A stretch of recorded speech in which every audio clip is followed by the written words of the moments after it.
알료샤, 정말 이건 중대한 일이에요. 리저는 왠지 무척 놀란 모양으로 말을 계속했다. 중대하다는 것은 꿈을 말하는 것이 아니고 당신이 나와 같은 꿈을 꾸었다는 바로 그 점이에요. 당신은 결코 나한테 거짓말을 안 하시죠. 그러니까 지금도 거짓말하면 싫어요. 그게 사실이에요. 나를 놀리는 건 아니죠. 사실입니다. 리저는 뭔가에 무척 감동하여 잠시 동안 잠자코 있었다. 알료샤, 나한테 와주셔요. 늘 와주셔요. 네. 그녀는 벼랑간 애원하는 목소리로 말했다. 나는 언제까지나 평생토록 당신한테 오겠습니다. 알료샤는 분명하게 말했다. 당신 혼자에게만 말하지만 하고 리저가 다시 입을 열었다. 나는 나 한 사람과 그리고 당신에게만 말하는 거예요. 이 세상에서 당신 혼자에게만 말하는 거예요. 내 자신에게 말하는 것보다 당신한테 말하는 편이 훨씬 마음이 편해요. 당신에게라면 조금도 부끄럽지 않은 걸요. 정말 조금도. 알료샤, 어째서 당신에겐 조금도 부끄럽지 않을까요? 네, 알료샤. 유태인은 부활제 때 아이를 훔쳐와서 죽인다는데 그게 사실이에요. 잘 모르겠는데요. 나는 어떤 책에서 어느 재판에 관한 것을 읽은 적이 있어요. 한 유태인이 4살 먹은 사내 아이를 잡아다가 먼저 2 손의 손가락을 죄다 자른 다음 벽에 못 박아 죽였대요. 그러고는 나중에 조사를 받을 때 아이는 금방 죽었습니다. 4시간 후에 죽었습니다. 하고 말했대요. 4시간이나 걸렸는데 고시래요. 아이가 괴로워할 대로 괴로워하면서 끙끙 신음소리를 내고 있는 동안 유태인은 그 옆에 서서 넋을 잃고 지켜보고 있었대요. 좋잖아요. 좋다고요. 참 좋아요. 나는 이따금 그렇게 생각해요. 그 아이를 못 박은 것은 내가 아니었던가 하고 아이가 매달려서 신음하고 있으면 나는 그 앞에서 설탕에 절인 파인애플을 먹고 있는 거예요.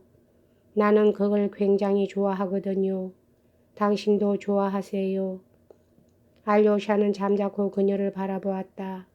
그 창백하고 누르스름한 얼굴이 갑자기 일그러지고 눈이 번들번들 불타기 시작했다. 하지만 나 이 유태인 얘기를 읽은 날 밤새도록 눈물을 흘리면서 들고 있었어요. 어린애가 울고 신음하고 하는 것을 상상하면서 아이도 4살이면 벌써 알만한 일은 알거든요. 그와 함께 파인애플이 도무지 머리에서 떠나지 않았어요. 날이 새자 나는 어떤 사람에게 편지를 보내서 꼭 와달라고 부탁했어요. 그 사람이 왔을 때 나는 불쑥 사내 아이 얘기며 파인애플의 설탕 절임 얘기를 했죠. 죄다 얘기했죠. 남김없이 죄다. 그러고는 좋잖아요 하고 말했어요. 그랬더니 그 사람은 갑자기 웃어대면서 그거 참 좋죠 하고는 벌떡 일어서서 휙 나가 버리지 않겠어요.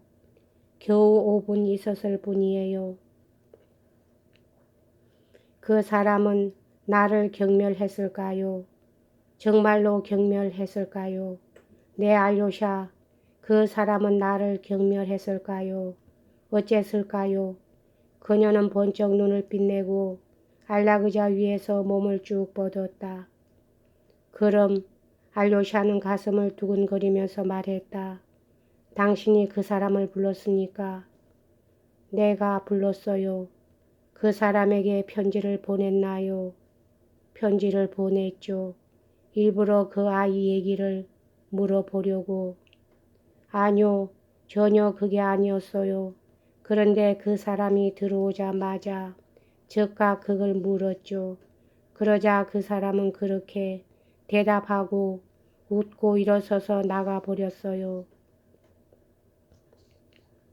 그 사람은 당신에 대해서 훌륭한 태도를 취했군요. 하고 알료샤는 조그마한 소리로 말했다. 하지만 그 사람은 나를 경멸하지 않았을까요? 웃지 않았을까요? 그렇지는 않습니다. 그 사람 자신도 파인애플의 설탕 절임 이야기를 믿고 있을지 모르니까요. 리저, 그 사람도 지금 역시 심한 병에 걸려 있습니다. 그래요. 그 사람도 믿고 있어요. 하고 리저는 눈을 빛냈다. 그 사람은 아무도 경멸하고 있지 않습니다. 하고 알료샤는 말을 이었다. 다만 그 사람은 아무도 믿지 않을 뿐입니다. 믿지 않으니까 즉 경멸하는 것이 되는 셈이지요. 그럼 나도 물론 당신도 좋아요. 리저는 왠지 이를 뾰족뾰족 갈았다. 그 사람이 웃으면서 휙 나가버렸을 때 경멸당하는 것도 좋구나 하는 기분이 들었어요. 손가락이 잘린 어린애도 좋고 경멸당하는 것도 좋아요. 그녀는 이렇게 말하면서 야릇하게 도끼가 서린 감정이 격한 웃음을 웃어대었다. 알료샤, 난 말이에요. 알료샤, 나 좀 도와줘요. 벼랑간 그녀는 안락의자에서 퉁겨 일어나 그에게 몸을 던지며 두 손을 꽉 잡았다. 나 좀 도와줘요. 하고 그녀는 거의 신음하듯 말했다. 방금 말한 그런 얘기를 할 수 있는 것은 이 세상에서 당신밖에 없어요. 나는 사실을 어디까지나 사실을 말한 거예요. 나는 죽을 테예요. 모든 것이 죄다 더러운 걸요. 모든 것이 죄다 더러워요. 모든 것이 죄다 더러워. 알료샤, 어째서 당신은 나를 조금도 사랑해 주지 않죠? 그녀는 미친 듯이 이렇게 말을 맺었다. 그렇잖아요. 사랑합니다. 알료샤는 기를 쓰고 말했다. 그럼 나를 위해서 울어주실래요? 울어주실래요? 울겠습니다. 내가 당신 부인이 되는 것을 싫다고 해서가 아니라 오직 나를 위해서 울어주시겠어요? 울겠습니다. 그래요. 고마워요. 나는 당신의 눈물 외에 아무것도 필요 없어요. 다른 자들은 모두 나를 괴롭히거나 말거나 모두 한 사람도 남김없이 나를 짓밟거나 말거나 상관없어요. 나는 아무도 사랑하지 않는 거요. 정말 아무도 사랑하지 않아요. 사랑하기는커녕 미워해요. 자, 가보세요. 알료샤. 이제 형님한테 가실 시간이에요. 그녀는 갑자기 그에게서 몸을 떼었다. 당신은 이제 어쩔 셈이지요. 알료샤는 겁이 나는 듯이 말했다. 형님한테 가세요. 면회 시간에 늦겠어요. 가보세요. 자, 모자, 미자에게 나 대신 키스를 해주세요. 자, 가보세요. 어서. 이렇게 말하고 그녀는 거의 억지로 알료샤를 문 쪽으로 밀어내듯 했다. 알료샤는 조심스러운 궁금한 표정으로 리저를 보았다.